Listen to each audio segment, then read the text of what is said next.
Hi everyone, welcome to my channel. Today we have a new guest for the series of Once a Fulbrighter, Always a Fulbrighter. Today I have Josephine from Namibia. She'll be sharing with us her Fulbright experience and some information about herself. And before I proceed, I would like to thank her for having the time for us to share with her experience. So welcome, Josephine, and I would like to actually start by asking you to introduce yourself. No, thank you so much. Thanks for having me today. So my name is Josephine from Namibia, as you have said before. My background, I am a certified accountant. I have over 10 years of working experience, mainly in the financial sector. Currently, I'm pursuing my PhD in the United States, but I also concurrently serve on various boards back home in Namibia, on listed companies, state-owned enterprises, and some private companies. So I try to keep busy, and in addition, so that's in addition to my very busy PhD studies. And you were in US for, I think, another program before your PhD. Yes. So in 2015, I was selected for the Fulbright program, for the foreign student Fulbright program. I was based in Northern Illinois University, which is like an hour drive outside Chicago, which is it's a small city where it's based, but it's very close to Chicago. So I had access to a city. So I did my master's in strategic management and leadership at NIU. That's very interesting, and then it's really cool that you came back to the States to pursue your PhD. Yes, so as part of the Fulbright program, we're required to go back home to kind of serve your country for 2 years. It's a home residency requirement. So 2017, I graduated from my master's program and I went back home. I got a job, luckily, and I continued working for 2 more years, served my 2 years, and then I came back to continue my PhD, which is no longer under Fulbright, but once a Fulbright, always a Fulbright, right? Definitely. And Yeah. you're still serving your country as being part of the board. So I think it's like an ongoing process. It never ends with the 2 years requirement. No, not at all. I intend to continue serving my country. If there's anything I've taken away from Fulbright is really being able to serve other people, especially those in your community. Definitely. That's why we're here today, right? Having this conversation. Yes. So, what do you think in your career or education made you a Fulbright scholar? I have always wanted to come to the United States. It's a dream I've always had that I wanted to study in the US. It's a country that fascinated me, just from looking at it from a distance. It looked like anything is possible once you're here. So I've always wanted to come, and I've tried to look for different scholarships, and I don't think I applied for any. I was just searching, but I didn't find any suitable one until someone told me about the Fulbright scholarship. And the first time I tried, I actually did not get through. I think I went through the first cycle, and I did not proceed to the next level. And then I waited about 2 more years before I could apply again. And then I applied, and eventually I got through. And I I think I had the requirements. Obviously, I had met the requirements, the experience. I had worked for a while when I applied, so I had the required experience, and the required background. I think my personal statement had a lot to do with it, where I highlighted what I would like to do for my country with the degree once I've completed that. So um, I think putting emphasis on a personal statement is very important because that's where people see whether you are a right candidate for this program.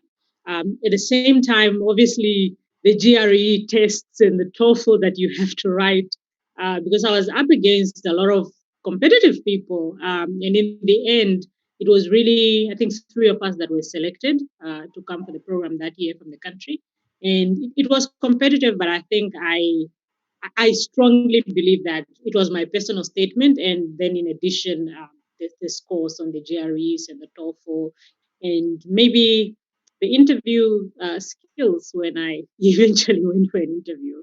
Well, you have a very positive energy, and I think that's a very important thing to bring to an interview with you. Yeah. Yes, Um, attitude definitely makes a difference.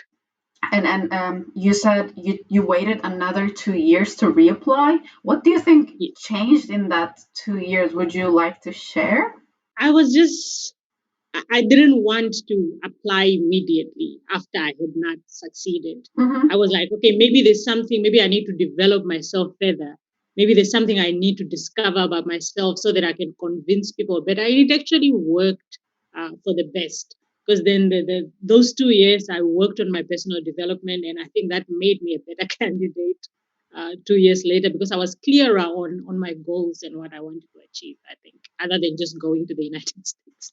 Yeah, and sometimes it's for the best to learn your weaknesses and then develop them and be a better version when you're there, I guess. Yes, absolutely. Yeah. Can you share with us your overall Fulbright experience and your education in the United States? Oh my God, where do I start? Fulbright is a full package, right? It's not just about education. There's also a cultural experience component to it. So when I came, I think the first week or so, we were based in Mississippi State for like a pre-academic program. And I met some of my best friends during that time. We traveled to near cities, and we really had a great time. And I connected with some of those people that to date they are still very close friends. I learned so much about other countries. Like my roommate was from Armenia, and I have never heard of Armenia before. So when I said, "Where are you from?" She's from Armenia. I'm like, "Is that a country?" And then she asked me, where are you from? And I said, Namibia. And she's like, is that a country? So it was such a learning experience for both of us about our countries, our cultures. We shared so much that I think it left us enlightened. And for me, that remained true for the rest of my experience. I met different people from different countries who have different cultures from mine, different backgrounds, different beliefs, different diversity. It's just I really got to experience the world while sitting in one country, because Fulbright also then organizes these enrichment seminars where you go and meet people who are not from your university, are from across the United States, and it's just a big community of support that later you can also rely on. On the academic side, I was happy with my university. I was everything was taken care of. My full tuition, my health insurance. I was getting my stipend that was enough to cover the basic expenses. So I could focus. There were other people who didn't have full coverage, who didn't have health insurance covered. So it really gave me peace of mind, and I even saved a little that I was able to travel across the states. I visited different states. Um, Performance, obviously, they keep you on your feet. You have to submit your results to IIE every semester, and you have to maintain a 3.5 GPA to keep your visa valid. So there was a bit of pressure academically to perform to make sure that you don't lose the scholarship, but it was a great experience because I didn't have to worry about finances, and they were very flexible with everything, and I made friends for life. On campus, other Fulbright students became friends because we are the ones who are from other parts of the world, especially when you find yourself in a small town. There are not many international students. So they became family, they became friends. So it has enriched me so much that I don't think I could ever repay what I have gotten out of it. Well, I would like to ask you one thing. You said you need 3.5 GPA to maintain it. The time I was there, it was 3. I don't know if it changed or is it different for every country because I was there between 2014 and 16, and 3 Mhm. was the requirement. Really, I believe I had to maintain a 3.5. GPA. Maybe it's different by country or by the programs. Maybe it's a requirement by your home country. Perhaps, but it was definitely a stricter requirement than the general, because I think 3.0 is what all international students are required to maintain. But we were required to have a 3.5. Whoa, so that must be challenging. Well, I managed. Congratulations, because for me, 3 was even hard. Wow, no, I managed. I think I finished with a 3.8. Whoa! So it was really, it was great. But and I still managed to have a life, right? Yeah. I could still travel, I could still do other things. But I think what helped was that I had work experience in the area that I was studying. So most of the school work is really, I could apply it to real life situations. So I think that made life easier for me to be able to relate my studies. And it wasn't something new when I was studying. My studies were not, I wasn't like studying science when I have done business before, or something that I have not heard of before. I've been in the business sector and I was studying things related to strategy, so I could definitely relate easily, which might have helped with my performance. Definitely, I would say. Yeah. Well, it's great to hear that, because in Texas A&M, I was not the only one who had this complaint. For some of us, it was really hard. It was really challenging. Oh, wow. But you are also in a STEM field, so maybe it's a bit difficult on that side, right? I don't know, but if it was 3.5, I don't know if I would be able to make it. It's challenging. Yeah, no, it's definitely not easy, but it's doable. If I can do it, anyone else can do it. Hey, there we go. Yeah. That was actually like the first video I uploaded in this channel. My whole idea was like, okay, I don't come from a great school. I am not super smart. I'm not the hardest worker. But if I could do it, you really can. Yeah, anyone can do it. Anyone can do it. You just need dedication. Yeah, I see a very strong and hardworking woman here, so. I try. So how did the Fulbright scholarship change your life? I think overall it helped me figure out what I really wanted out of life. Because before that, I'm an accountant and we are very set on doing things our way and just dealing with spreadsheets, not really caring about other people and really caring about the bottom line, right, of the business. Everything it ends up, what is the profit? Is there money for us or not? And I think being in the Fulbright program helped me figure out that there's more to life than the bottom line. I should focus on helping other people, right? There's value in chasing careers, but there's also value in service to community. There's value in uplifting others. There's value in improving your country and the world at large, and not just live in your little bubble cubicle where you bubble, where you only concerned with spreadsheets. So I think it helped me figure out that I can do much more in life than just be an accountant.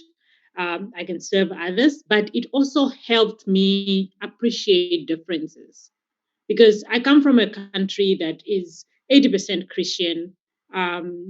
I come from a community that makes up 50% of our population. So I'm used to things being a certain way.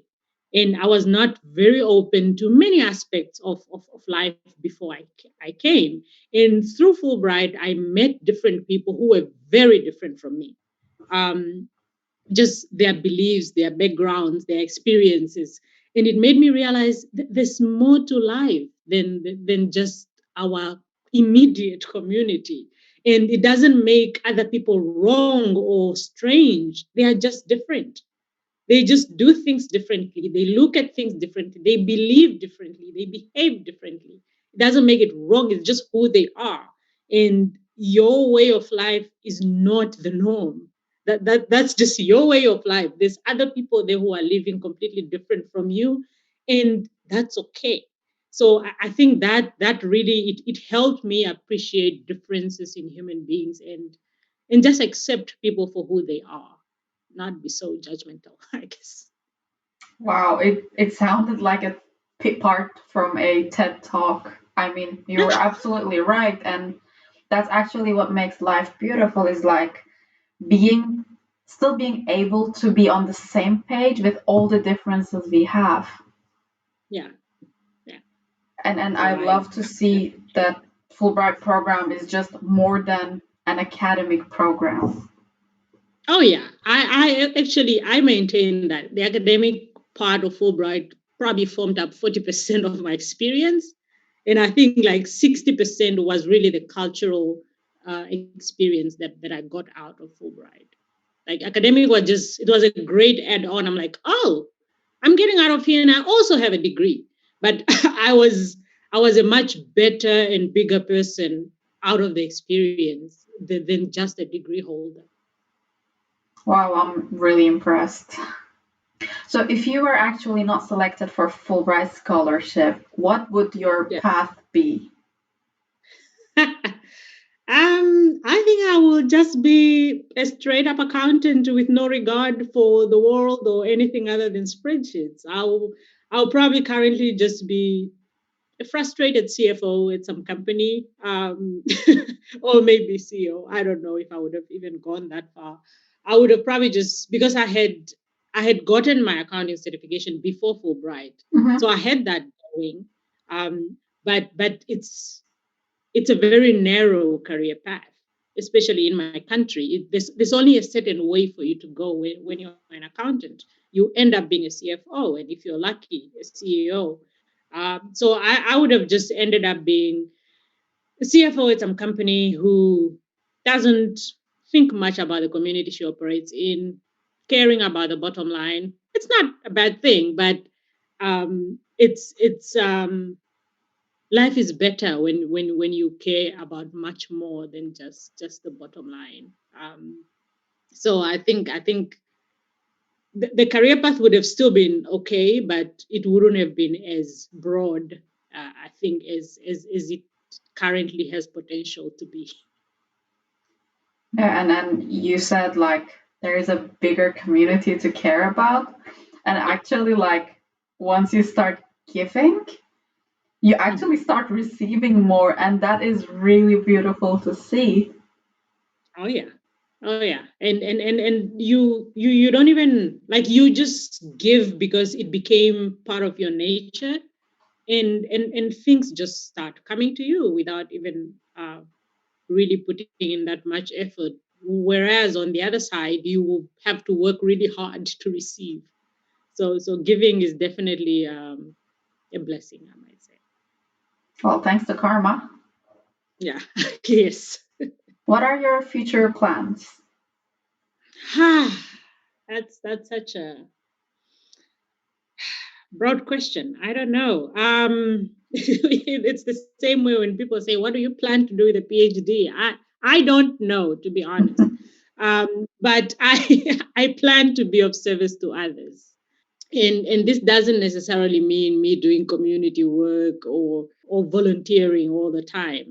It means doing everything I do with a purpose of helping other people improve their situations. And the one thing I'm really looking at, given my background, is capital raising for new ventures in my country and on the African continent at large. So there's great ideas on the continent. There's great ideas in my country, but entrepreneurs are always crying about capital. Now, if I was just an accountant, I would just say, "Hey, give me a business plan. Let me evaluate if you need funding. If you don't qualify, goodbye." Um, but now, really, my plan is to look at how can we help these people access better funding, because I don't believe there's lack of funding, because that is what people are always saying. There's great ideas, but there's no funding. There are funding too, but the two are not coming together. So it's finding a way to build that bridge and ensuring that these brilliant young entrepreneurs who are full of great ideas can meet these people who have the funds, where they would obviously get their return back. So that's obviously one plan of mine to develop the interest in attracting the right capital to the right projects.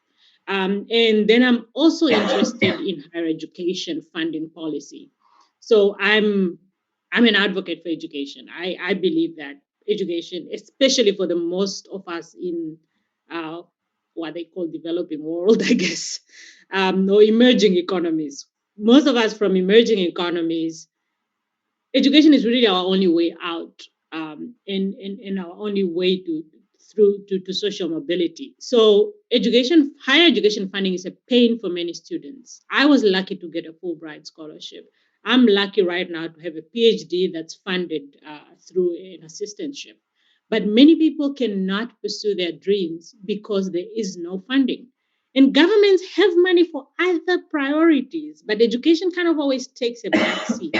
So it's actually part of my PhD research interest to really explore higher education funding policy and ways in which governments can effectively and sustainably fund higher education so that we can reduce the student debt burden on our people, and also just really for an educated to have an educated community that can make better decisions for the country at large. So those, I think those are my two future plans that I hope that I can carry out at some point and bring about change for others. Well, I would like to touch to one point you mentioned is that entrepreneurs are complaining there is no money, but there is already a lot of capital. And I think it's same also for studying abroad. There are so many scholarships, so many grants. You just have to open Google and type in, okay, masters in X field in Y country. And then Yeah. you would be surprised. Like if you really put in time, I mean, it's same for everything. Yeah. Yeah, there's definitely, even for Africans, like there's scholarships that are just tailored for African students, and there's so many. But yet you find people are just like, I'm looking for a scholarship and I can't find it. I'm like, but where are you looking? Okay, and if you are finding them, how are you applying? Are you doing what is required? So yes, there's definitely, in addition to just business entrepreneurship, there is also kind of scholarship deficit or scholarship, I don't know, gap between the available scholarships versus the people who want the funding. It's just there's no match. So you might have just given me another idea to explore. Ooh, I would like to be in the acknowledgement of the paper or the thesis. Absolutely. Yeah. Well, my last question for tonight is if you have any recommendations for our audience, for those who are watching us today. I'll say go after your dreams. Think about it.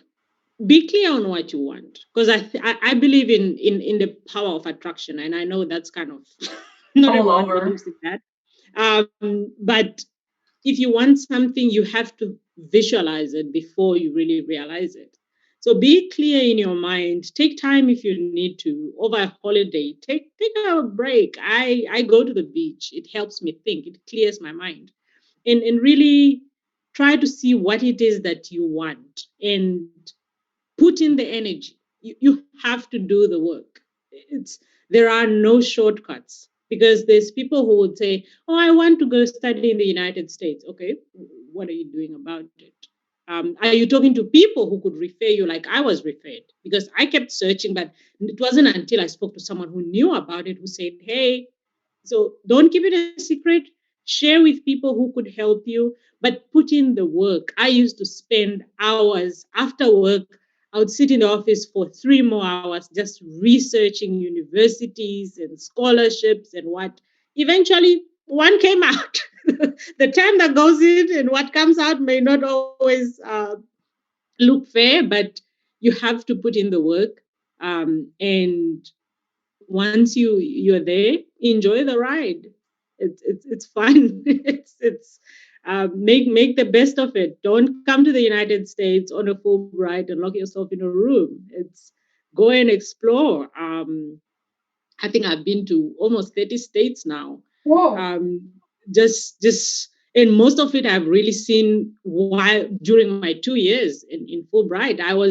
We would pull up with friends and book an Airbnb where we could pool funds and pay for a week, check the cheapest airlines, get a cheap ticket, and explore. And you don't know what you might discover. So I think just make life a fun journey while you are chasing your dreams, of course. I mean, you're totally right. You get to live once. Yeah, you get to live once and make the best of it. Don't sit at home saying I wish, and really reach out to people. I have lots of information, but I'm not always good at sharing it unless someone asks for it. So if someone actually reaches out, I'll give them the tips. But until then, it's with me. Not all of us can be social media advocates. So really, just people should be free to look out and see what they can find. Look at universities that have your desired program. Look for scholarships that gets you there, and also identify a country you want to go. Right? Some people want to go to Europe. Some people have dreamed to go to France. That's okay. Not everyone has to come to the United States. But it's a great place here, and I would definitely recommend anyone to take up the Fulbright experience. It's enriching. Well, Josephine, I think it was a great interview, and you gave us more than what we expected. And I would like to thank you also in behalf of my followers. And I really hope that we will see you in much better places in the future. Absolutely. No, thank you so much for having me, and I look forward to engaging further.